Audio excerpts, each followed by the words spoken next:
Our attention is easily and frequently pulled in different directions. The trending, the shiny, the new.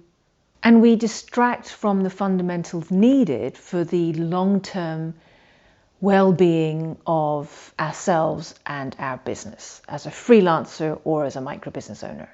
So in this episode, I want to share with you the 7 daily activities you must do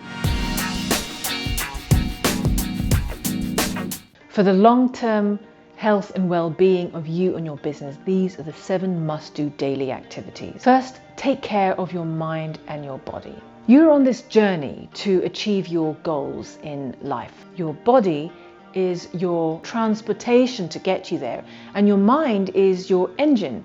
So it's incredibly important to look after the vehicle and the engine, because without it, we won't get to our destination. Founders and freelancers, we forget this. We're too busy trying to hustle, win the next deal, create the next viral product or service, but we don't spend any time on looking after our engine and our vehicle, our means of transportation. For example, you could do yoga, you could play with your pet, you could take up a musical instrument. Sometimes I go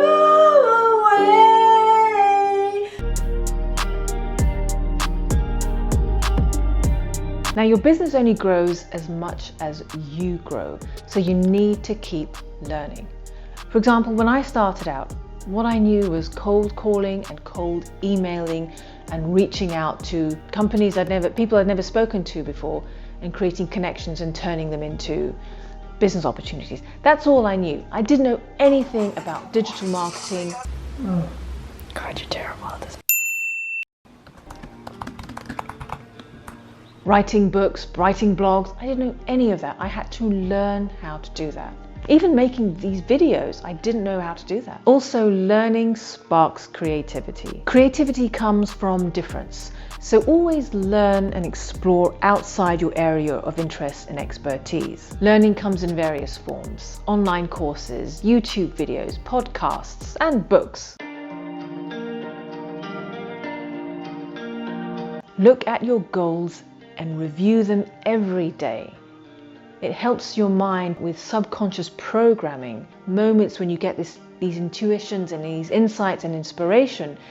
Your mind has connected the dots, and it also gives it an opportunity to look out for opportunities that might help you move towards those goals. And be careful, don't use your goals to beat yourself up every day. No, it's there to just remind you and help your mind look for opportunities and bring you insight that will help you achieve your goals. So it's more of a carrot as opposed to a stick. If you saw the bullet journal episode, if you haven't, link below, you will know how to carve your goals down into smaller chunks. By the way, if you don't have goals, you and I need to have a chat. That's our whole other conversation. So review your monthly goals and your annual goals, your 10-year goals every day.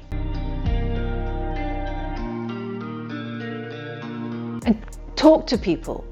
Not only is it essential for your mental health, but also it helps you build deeper connections with prospects and clients. It nurtures that human side of you, because it's so easy to hide behind text messages and emails. So don't lose that ability to connect with people on the phone, via video chat, or in person when we eventually get around to doing that. You'll gain a deeper understanding of the people you get to serve. You get a deeper understanding of human behavior and what they desire. So maybe you're a freelancer working from home. You can speak to the postman, delivery people. You will notice how it makes you feel, and you will make that person's day better as well. Chat to your neighbors. Oi! Pick up the phone and speak to your prospects and your clients as often as you can. These small things make a massive difference on your mental health, but also it helps your business as well.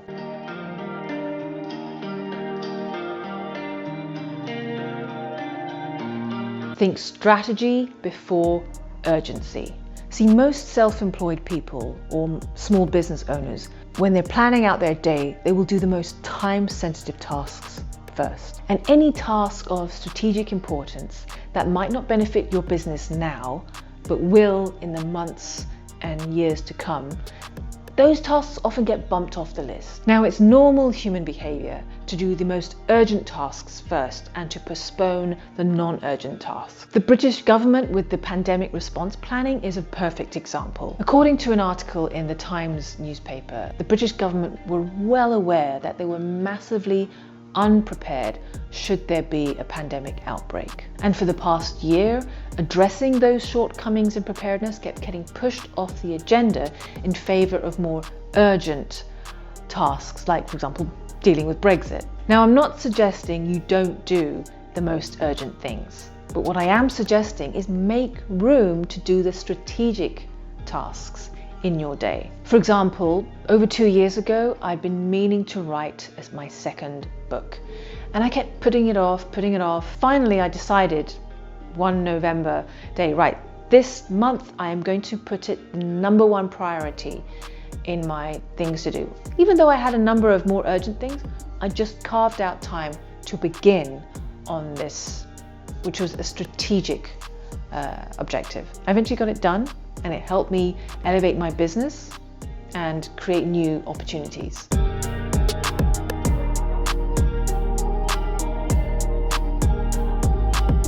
Make time to do sales activities every day.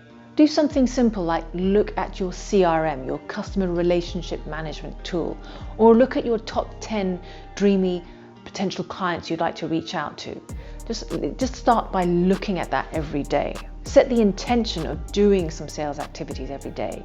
Because what happens frequently with self-employed people and micro business owners is no one likes doing sales. It's a necessary thing for business. Without it, you won't have a business.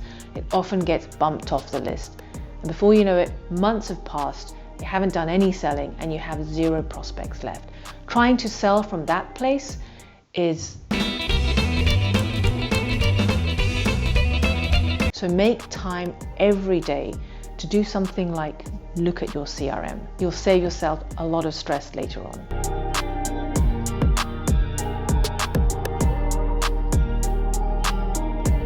And finally, make time to do something that makes you known in your market. In other words, marketing. So it could be something like writing a blog headline, brainstorming blog ideas, outlining a blog, creating some email marketing, or why not creating some thought leadership videos.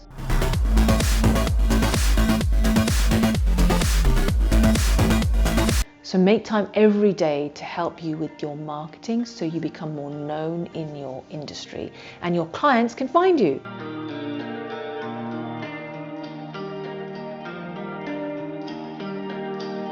Okay, so those are the 7 activities you must do for the long-term health and well-being of your business. Have I missed anything?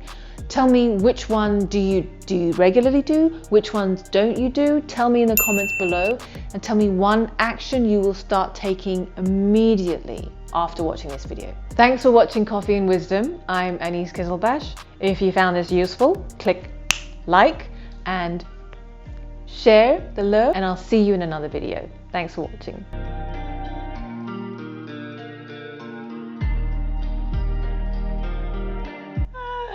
What are you going to do? Play with your cat? Cooking? You're going to start making... Okay, bye. Okay.